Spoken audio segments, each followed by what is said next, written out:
مشاهدينا الأفاضل، طابت أوقاتكم. من الفضاء الإريترية نحييكم ونقدم إليكم نشرة أخبار المساء، وفي البدء نستهلها بأهم وأبرز العناوين. نسبة الطلاب الذين مروا بالمرحلة التمهيدية في الإقليم الأوسط بلغت أكثر من 98%.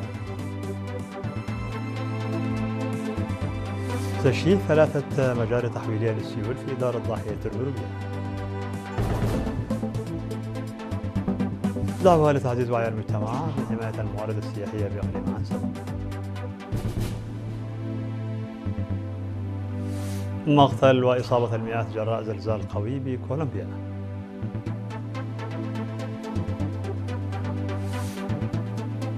أستراليا وفيتنام تعززان تعاونهما العسكري.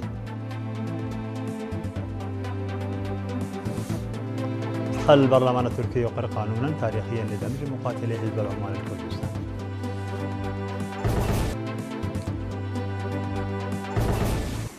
مرحبا بكم العامين إلى التفاصيل. بلغت نسبة الطلاب الذين انتقلوا إلى المرحلة الابتدائية عبر المرحلة التمهيدية في العام الدراسي 2025-2026 في الإقليم الأوسط 98.5%، وذلك وفقا للتقييم السنوي لفرع التعليم بالإقليم والذي أجري في 11 من أغسطس. وذكر مسؤول الشؤون الإدارية والمالية في الفرع الأستاذ مسفن والسلاسي في كلمة الافتتاح التي ألقاها أولياء الأمور والطلاب والمعلمين بتعزيز مشاركتهم في الجهود الرامية إلى تحسين المخرجات التعليمية.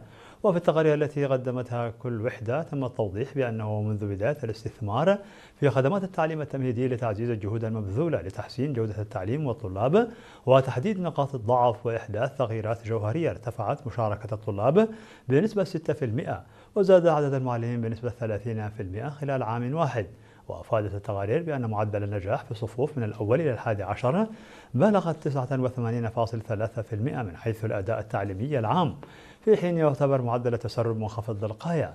وبعد المناقشات والحوارات دعا المشاركون إلى إيلاء الاهتمام لتعيين المعلمين والتدريب لتحسين كفاءة المعلمين والتقييم السليم ونقص الفصول الدراسية وإصلاحها، كما اقترحوا النظر في مسألة سكن المعلمين. وصرح العقيد جبرهنس والقريش المدير العام لقسم الخدمات الاجتماعية في إدارة الإقليم الأوسط بما أن التعليم حق أساسي للمواطنين، فإن الحكومة تعمل على إعطاء الأولوية والاهتمام البالغ به، حثا على تعزيز دور المدراء والمجتمع لتحسين جودة التعليم والبنية التحتية. وفي الختام قالت وزيرة التعليم الدكتورة حليمة محمد أن التعليم يعد حملة ناجحة لبناء الوطن إذا ما تم تنفيذه بأسلوب متكامل، مضيفة أن نجاح الحملة الرامية إلى إعداد مواطنين أكفاء هي مسؤولية الجميع. هذا وتوجد في الإقليم الأوسط 175 مدرسة للمرحلة التمهيدية و103 مدرسة ابتدائية و51 مدرسة متوسطة و22 مدرسة ثانوية، أي ما مجموعه 354 مدرسة. تتواصل في إدارة ضاحية الغروبية التابعة لمديرية فورو أعمال إنشاء 3 مجاري تحويلية للسيول في إطار الجهود الرامية إلى تعزيز الإنتاج الزراعي والاستفادة من مياه الأمطار، حيث تغطي أعمال إنشاء المجاري التحويلية ما يقارب 600 هكتار من الأراضي الزراعية. أوضح المهندس داوود تخلي مكيل المشرف على تنفيذ المشروع أن أعمال إنشاء المجاري التحويلية للسيول تتواصل في مناطق قرسابة ومدحدة وأدودع، مشيرا إلى أن أحد المجاري الجاري تنفيذه يبلغ ارتفاعه ما بين 3 و3.5 متر، فيما يتجاوز طوله 460 مترا، وقد بلغت نسبة الإنجاز فيه نحو 90%.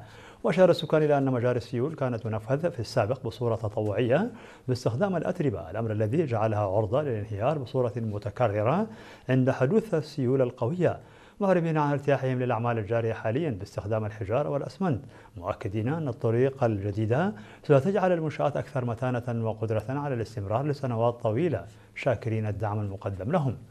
من جانبه أوضح مسؤول مكتب الزراعة في مديرية فورو سيد تسفاي تولي أن سكان المنطقة ظلوا خلال السنوات الماضية يبذلون جهودا كبيرة للحد من أضرار السيول والحفاظ على المياه والتربة باستخدام الثيران والجهد البشري إلى جانب الاستعانة بالآليات. وحث المسؤول المزارعين على تكثيف جهودهم لاستكمال أعمال توجيه المياه التي تمر عبر مجاري السيول إلى حقولهم.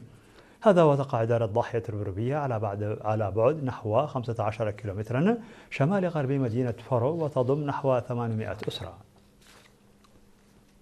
دعا المدير العام لقطاع السياحة بإقليم عنسبة السيد سالم علي أن تعزيز وعي المجتمع بأهمية المحافظة على الموارد والمواقع السياحية بما يضمن حمايتها ونقلها إلى الأجيال القادمة والاستفادة منها كمصدر الإيرادات الاقتصادية. جاء ذلك خلال جولة بحثية واستطلاعية حول الموارد السياحية في مديريتي قلب وعيلة برعد يومي 8 و9 من أغسطس.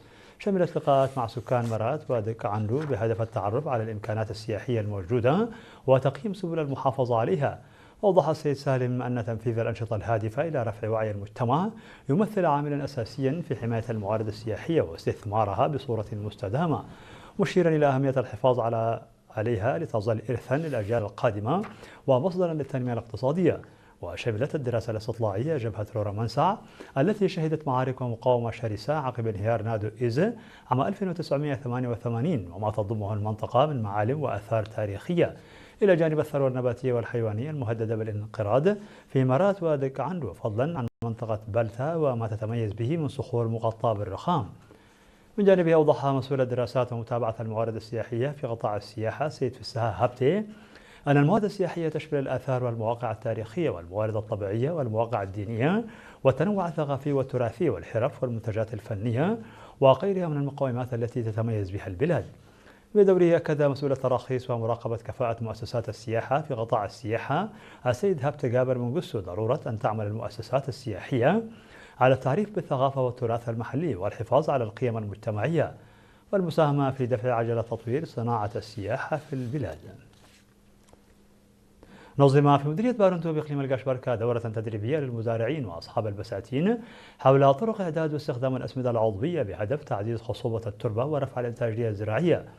وشمل التدريب الذي نفذ في 10 من أغسطس جوانب نظرية وعملية حول إعداد الأسمدة العضوية واستخدامها في الأنشطة الزراعية. وأكد مسؤول مكتب الزراعة بمديرية بارنتو السيد موسى بحتة أهمية الأسمدة العضوية في تحسين الإنتاجية الزراعية، داعيا المزارعين إلى توسيع استخدامها والاستفادة من التجارب المحلية وتبادلها مع المزارعين الآخرين.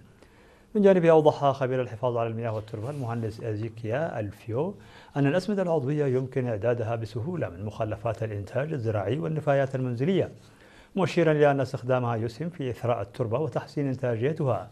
وأعرب المشاركون عن تقديرهم للتدريب مؤكدين أنه أسهم في توسيع معارفهم المحدودة سابقا بشأن طرق إعداد الأسمدة العضوية وفوائدها، ودعوا إلى توسيع نطاق تنظيم مثل هذه البرامج التدريبية.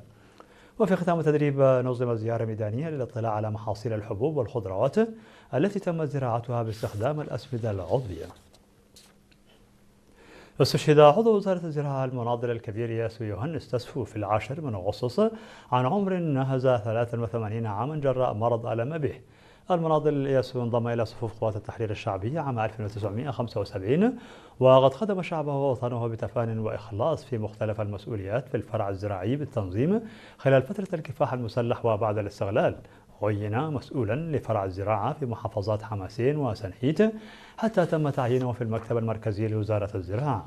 الشهيد المناضل ياسو يوهنس متزوج وأب ل3 أطفال، وقد وري جثمانه الثرى ظهر اليوم 11 من أغسطس في مقابر الشهداء بالعاصمة أسمرة. هذا وتعرب وزارة الزراعة عن بالغ حزنها باستشهاد المناضل القديم ياسو يوهنس تسفو، وتعرب عن خالص تعازيها لعائلته ورفاقه وزملائه. مشاهدينا الأفاضل، كانت هذه الأخبار الداخلية. فاصل قصير ونوافيكم بالأخبار العالمية.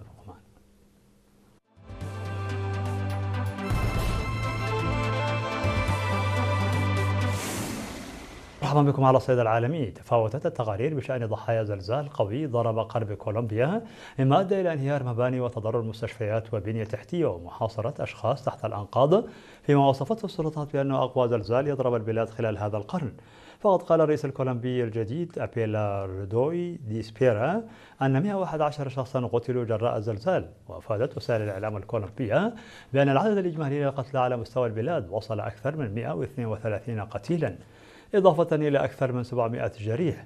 وقالت هيئة المسح الجيولوجي الأمريكية أن زلزال بقوة 7.4 درجة ووقع على عمق 107 كيلومترات.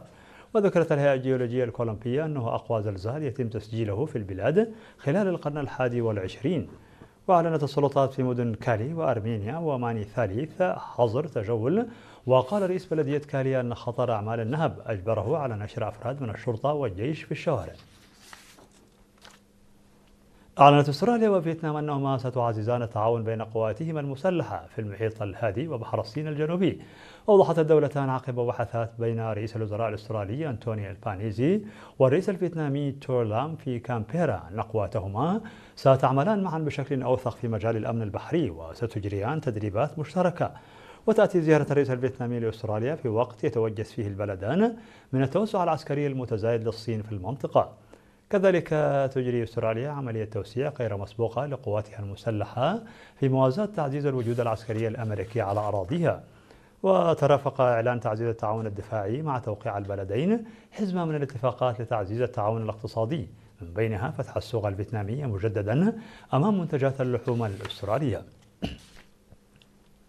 صادق البرلمان التركي على تشريع تاريخي يهدف إلى إنهاء الصراع المسلح مع حزب العمال الكردستاني عبر وضع إطار قانوني لإعادة دمج مقاتلي الحزب في المجتمع.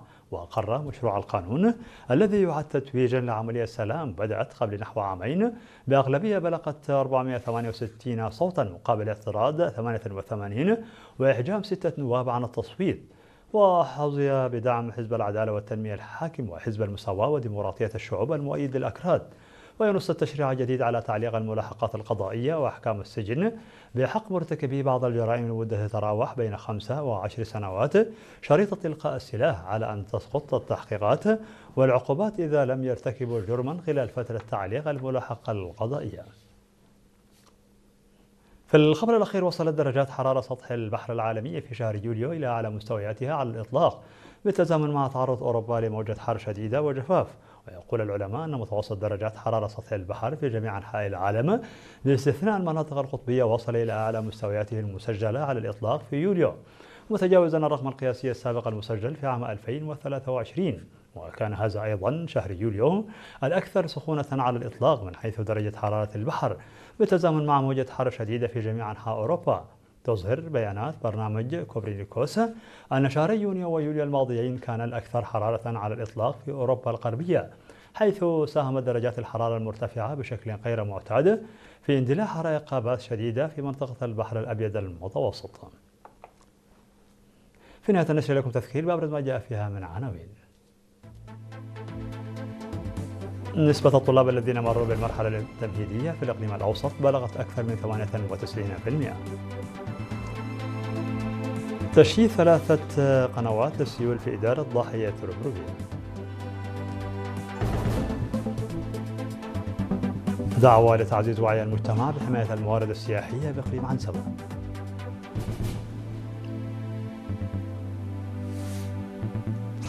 مقتل وإصابة المئات جراء زلزال قوي بكولومبيا.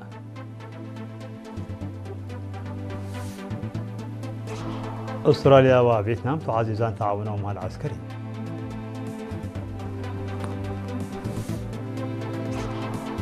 البرلمان التركي يقر قانونا تاريخيا لدمج مقاتلي حزب العمال الكردستاني. مشاهدينا الأفاضل، بهذا نكون قد وصلنا بكم إلى نهاية النشرة. شكرا على حسن المتابعة، دمتم بخير.